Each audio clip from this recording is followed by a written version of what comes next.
Com direito a show de Gabigol, o Flamengo amassa o Atlético Mineiro no Maracanã e abre uma boa vantagem na final da Copa Betano do Brasil.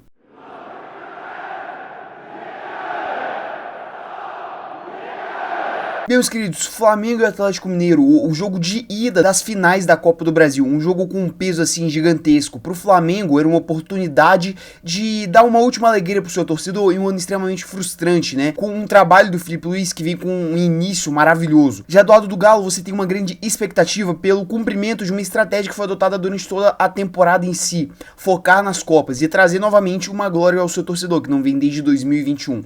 Era uma partida de um peso gigantesco para uma competição de grande renome aqui no cenário do futebol nacional. Então, tudo que a gente podia esperar realmente para essa partida que aconteceu no último domingo era um jogaço de bola e foi justamente isso que essa partida entregou.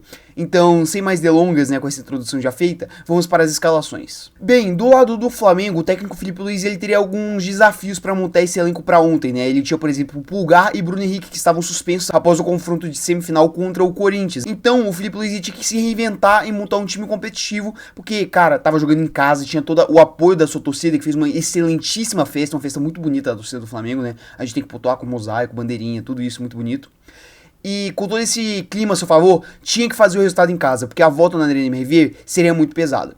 O time ele veio com Rossi no gol, Wesley que fez uma partidaça na lateral direita, Léo Ortiz e Léo Pereira na zaga e Alexandro na lateral esquerda, Everton Araújo como primeiro volante, Gerson e Arrascaeta fazendo mais esse meio campo, com Michael na ponta esquerda, Gonzalo Plata na ponta direita e lá na frente, Gabigol.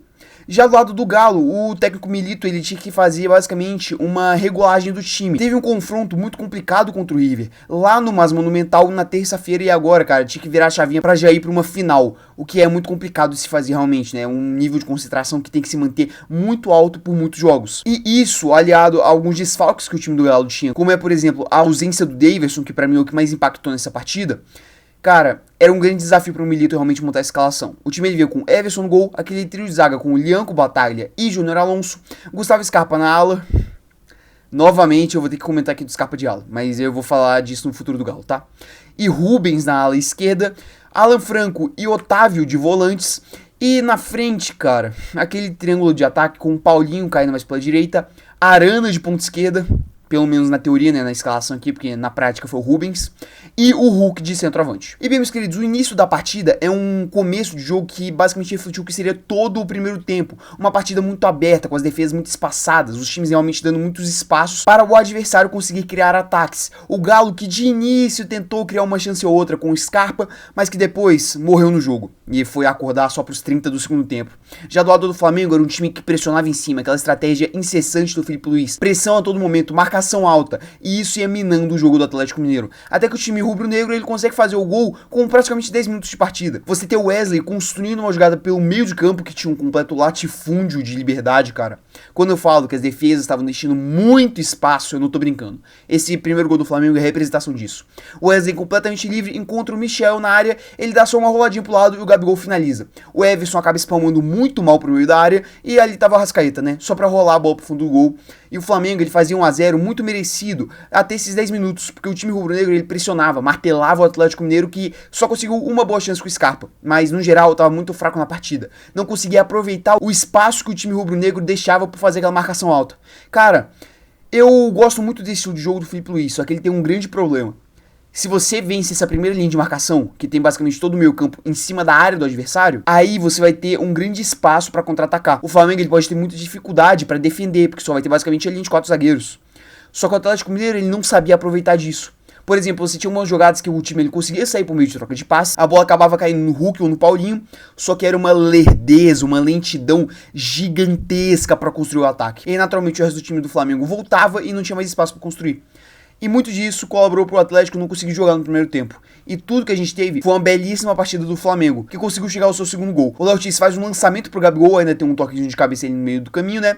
E aí o Gabigol, cara, aproveitou de uma linha de marcação, né? Uma linha de impedimento muito mal feita pelo Atlético Mineiro, que deu condição pra ele. E aí chegou na área, entrou na área, né? Só tocou na saída do Everson e fez 2-0. Gabigol, que até esse momento tinha 2 participações de gol nessa partida. Algo que é extremamente raro, principalmente pelo ano, e talvez nem um ano, né? 1 ano e meio, 2 anos anos terríveis que o Gabigol ele vem fazendo. E depois do 2 a 0, cara, você também tem uma chance claríssima que o Plata ele sai cara a cara com o goleiro e ao invés de rolar pro Gabigol, ele se enrola com a bola, acaba tocando no momento errado.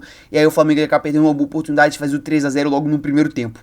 Primeiro tempo esse que termina com esse cenário. Um Atlético Mineiro que teve um bom ataque no iniciozinho dele. Só que depois, cara, não soube jogar, completamente apático, com uma rotação completamente diferente da do Flamengo. Parece que o Galo ele não entrou pra jogar uma final, enquanto o time rubro-negro ele entrou. E fez um 2 a 0 que poderia ter sido mais, saiu barato. O time do Flamengo poderia ter talvez matado a eliminatória só nesse primeiro tempo. Cara, já pro segundo tempo a gente tem um cenário um pouquinho diferente, vamos colocar assim, né? A gente tem um Flamengo que aceitou a condição do jogo, começou a se defender mais, e o Atlético Mineiro que tentava sair para ataque, mas continuava muito lento mesmo, cara. Realmente, o time do Galo parece que não entrou pra jogar uma final. Chega a ser revoltante. E o jogo ele continuou com esse cenário por um bom tempo, até que a gente tem uma roubada de bola do Michael, né, na região ali do meio de campo, a bola chega para o Alcaraz, puxa o contra-ataque e só serve o Gabigol na ponta esquerda mais ou menos. O atacante do Flamengo espera um momento perfeito para fazer a finalização no cantinho do goleiro Everson, sem a menor chance de defesa, e o Flamengo fazia 3 a 0. O Flamengo matava a final. Essa é a grande realidade. Com esse 3 a 0, cara, não tinha a menor chance do Atlético Mineiro remontar, mesmo com o segundo jogo sendo em sua casa.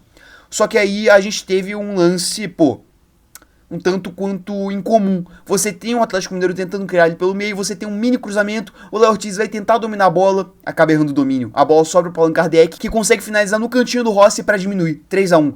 Assim, de uma forma meio que divina realmente, né, o Atlético Mineiro ele voltava pro jogo. E essa reta final da partida foi mais do Galo realmente, né, teve mais chances, começou a fazer uma pressãozinha no Flamengo, mas não conseguiu criar nenhuma outra grande chance e o jogo ele termina nesse cenário. Um Flamengo que foi avassalador, que deu show no Maracanã para sua torcida na tarde de domingo, que criou inúmeras chances e poderia ter feito ainda mais gols. E que só não matou a partida porque o Atlético Mineiro achou um gol do além. Achou um gol de sorte. Que se não fosse ele, eu tinha certeza que a eliminatória, que a final da Copa do Brasil já teria acabado nesse mesmo domingo, no jogo de ida mesmo. Porque a gente teve uma discrepância gigantesca entre as equipes. E um placar de 3 a 0 assim, não seria reversível. Eu vou dividir essa análise agora pós-jogo, né? Falando primeiro do futuro do Flamengo, né? Que foi o time vencedor. E posteriormente do Galo, que foi o time perdedor e que eu tenho algumas coisas também pra falar, principalmente do Milito e por aí vai. Bem, quanto ao Flamengo, cara, eu tenho que elogiar novamente o excelente desempenho da equipe do Felipe Luiz. Cara, é incrível como você tem uma mudança da água pro vinho. Da água com um time muito ruim, muito fraco, muito abaixo do desempenho que se espera do Flamengo com o Tite.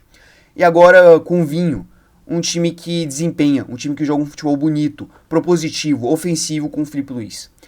Assim, tá dando muito certo. Eu não tenho nem o que criticar. O Felipe Luiz, ele ainda oscila em alguns momentos, o que é completamente normal. Gente, eu acho que esse é o 6º jogo do Felipe Luiz como técnico do Flamengo. É normal oscilar.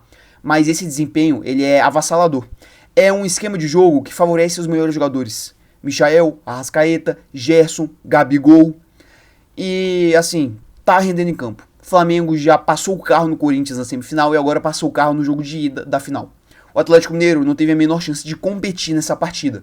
Um futebol realmente avassalador, que só não matou a final, como eu disse, por um erro de um jogador que vem rendendo o ano inteiro, que vem desempenhando absurdos, que é o Léo Ortiz. Cara, infelizmente, um jogador uma hora ou outra ele vai ter um azar. E foi o caso do Léo Ortiz. Foi dominar pra já sair jogando, pra já tentar fazer, por exemplo, um quarto gol pro Flamengo, acabou bobeando, perdendo a bola e aí o Allan Kardec não perdoou. Só que, pô, a partida que o Léo Ortiz fez ontem também é brincadeira, jogou muita bola. O que não é surpresa perante ao ano que o Léo Ortiz vem fazendo, né? Um dos poucos nomes que você pode falar que foi regular durante todo o ano do Flamengo, um ano muito inconsistente. Também tem que pontuar aqui de atuação individual, antes de ir pro principal nome da tarde, né? O Wesley. É um jogador que foi muito queimado pela torcida rubro-negra logo quando ele subiu da base. Foram colocados muitos rótulos nele, colocando que era um jogador ruim, que já deveria ter sido vendido, por exemplo, para o Atalanta, falando que a proposta de 20 milhões de euros era muito acima do esperado para o Wesley, que era um jogador ruim.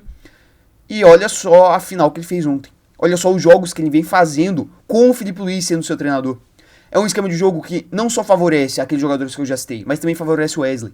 É um lateral muito ofensivo, que consegue tirar o melhor proveito desse esquema do Felipe Luiz. Tá jogando muita bola, tanto que ajudou na criação da jogada do primeiro gol, explorando aquele latifúndio que a defesa do Galo deixou. A gente tem que valorizar o Wesley, cara. É um jogadoraço.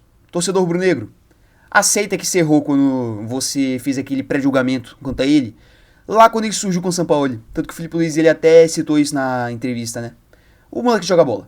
Tem que valorizar ele. E agora a gente tem que falar do principal nome da tarde. a ressurreição de Gabriel Barbosa. Sabe aquilo que eu falei do Daverson na Libertadores? Que ele aparece em momentos decisivos, que ele é iluminado, tanto contra o Fluminense quanto contra o River? É a mesma coisa do Gabigol. Olha os últimos 18, 20 meses do Gabigol. Um jogador que não acerta nada, que erra domínio, chute básico, que constantemente está impedido. Ontem mesmo ele ficou impedido com 15 segundos de jogo. Pega todo esse histórico e agora compara com a partida de ontem. Vocês vão me dizer que esse cara não é iluminado? Vocês vão me dizer que esse cara não é predestinado? Vocês vão falar que esse jogador aqui não tem estrela? É óbvio que ele tem. Gosta de momento decisivo. E jogador assim, mesmo quando vive uma fase ou um momento tenebroso, quando ele tem estrela, cara, ele vai aparecer. Tal qual apareceu ontem. Ele tem participação direta nos 3 gols. No primeiro, na finalização, que gerou o rebote para Arrascaeta, e depois nos 2 gols.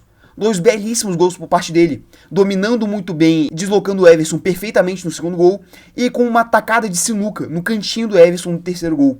Um jogador que, cara, ontem, talvez tenha cravado a sua renovação. Vai que essa renovação do Gabigol, que eu acho que tem que ser muito bem analisada minuciosamente, e o Flamengo ele tem que olhar muito bem antes de renovar com ele, porque a partida de ontem não vai apagar o ano tenebroso que o Gabigol vinha fazendo. Só que é um jogador, cara, que ele é decisivo. É um jogador que mesmo na fase de merda que vem vivendo, se você colocar ele, ele vai render. E também tem que bater palma pro Felipe Luiz nisso daqui, porque ele bancou o Gabigol. Mesmo sendo chamado de paneleiro, mesmo sendo criticado no seu segundo jogo como treinador, ele bancou o Gabigol. E agora entregou o resultado. Cara, não tem muito o que falar de jogadores assim. É a estrela, pô. O cara gosta do momento decisivo. E você ter um jogador desse calibre, com essas características no seu time, é essencial. Por quê? Porque em momentos de decisão, em momentos que a situação tá feia, ele vai aparecer. Tal qual ele apareceu ontem. Partida gigantesca do Gabigol. E quanto a essa questão de renovação, eu talvez aborde alguns outros vídeos futuros, né? Mas não vou abordar muito isso hoje. Porque, na minha opinião, realmente, uma partida não pode ser usada como embasamento total para renovar um jogador, ainda mais com os moldes que o Gabigol ele pede, né? Mas eu tenho que elogiar. Partidaça do camisa 99 do Flamengo. E agora, partindo pro Galo. Meus amigos, eu tenho bastante coisa para falar do Galo. Primeiro, começando pela escalação. Assim, eu vim elogiando muito o Milito, principalmente nos jogos de Libertadores, porque eu acho que ele encontrou o time do Galo. E qual que é o principal problema nisso? O time do Galo, ele precisa do Daverson. E o Daverson não pode jogar a Copa do Brasil. O time do Galo, ele encontrou o seu melhor futebol com o Daverson de titular. Com esse trio de atacantes, Paulinho, Daverson e Hulk, que deixa tanto o Paulinho quanto o Hulk mais desafogados, tendo mais espaço na zaga, porque os zagueiros vão ter que se preocupar com o Daverson. E, consequentemente, ajuda a fluir mais essa questão dos atacantes do Galo. Ontem, você não tinha isso. E ontem, o Galo fez uma partida paupérrima. Sem intensidade, entrando numa rotação completamente diferente da do Flamengo, não entendendo o peso que essa partida tinha. E deu no que deu. Hulk, Paulinho, sumidos. Arana, meu Deus do céu, deve ter ficado em BH. Eu também tenho que falar dessa estratégia do Milito. Eu entendo, achou o time com o Daverson, tudo bem. Mas se não pode usar o Daverson, você tem que fazer outra escalação. Você tem que tirar o Scarpa dessa maldita ala que você insiste em colocar ele, que vira um jogador basicamente de chute de longe, e botar de meia camisa 10. Centralizar ele, fazer uma dupla de atacantes e colocar o Scarpa ali servindo os caras, para dividir o foco da defesa. Porque vai ter o Scarpa ali também para se preocupar. Não adianta você escalar 2 alas, botar o Rubens e o Arana, sendo que você prende o Arana e solta o Rubens, o que não faz o menor sentido. O Milito, ele encontrou seu time com o Daverson. Só que você também tem que saber se virar quando você não tem ele. E esse é o caso do Galo para a Copa do Brasil. E esse é o principal erro do Galo, na minha opinião, na partida no geral. Tudo bem, entrou num ritmo muito abaixo e eu entendo as circunstâncias. Fez uma partida dificílima no Monumental, que exigiu muito fisicamente da equipe. Só que não pode entrar dessa forma displicente, desligado numa final de Copa do Brasil. Não pode entrar com essa escalação patética que não deu certo. E já não vinha dando certo. É só você olhar, por exemplo, o jogo da volta em São Januário. Se não fosse o Hulk tirar um golaço da Cartola, o Atlético poderia estar eliminado. Essa escalação não dá certo. Colocar o Arana e o Rubens do mesmo lado e abrir o Scarpa não faz sentido. E eu venho falando isso vídeo após vídeo. Eu só não cito isso na Libertadores porque ali você tem um fator Daverson. Ali você tem um fator que faz sentido você colocar o Scarpa de ala, o Arana de ala, porque você vai fazer um trio de atacantes. Só que quando você não tem esse cara, você tem que mudar. E o Milito visivelmente não soube fazer isso. E ontem foi criticado na entrevista pós-jogo e ficou irritadinho. Mas esse eu acho que é o principal problema pro Galo para resolver pro jogo da volta. Porque não vai contar com um jogador que também tem estrela. Se do outro lado eu falei do Gabigol, talvez as mesmas coisas sirvam pro Daverson. É outro jogador que tem estrela, que aparece em um momento decisivo e por aí vai. E assim, Se não fosse aquele gol do além que caiu no colo do Allan Kardec, o Galo estaria, sem chance, na minha opinião. Se esse jogo acaba 3-0, pra mim acabou a final. O Flamengo era campeão. Só que 2-0, essa vantagem de 2 gols, não, 3-1, vantagem de 2 gols pro Flamengo, é reversível.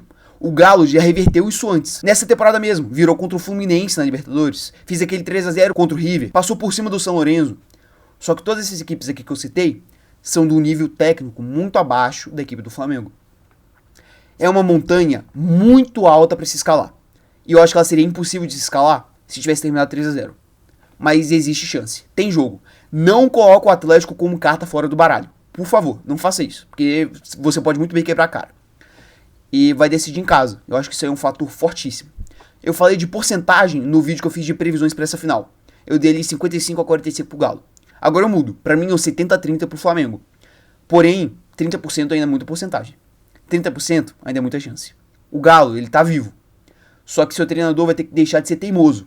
Vai ter que mudar. Também vai ter que entrar em campo mais ligado. Porque a postura de ontem, para uma final de competição nacional, é inaceitável. Esses eu acho que são os principais problemas que custaram esse jogo pro Galo.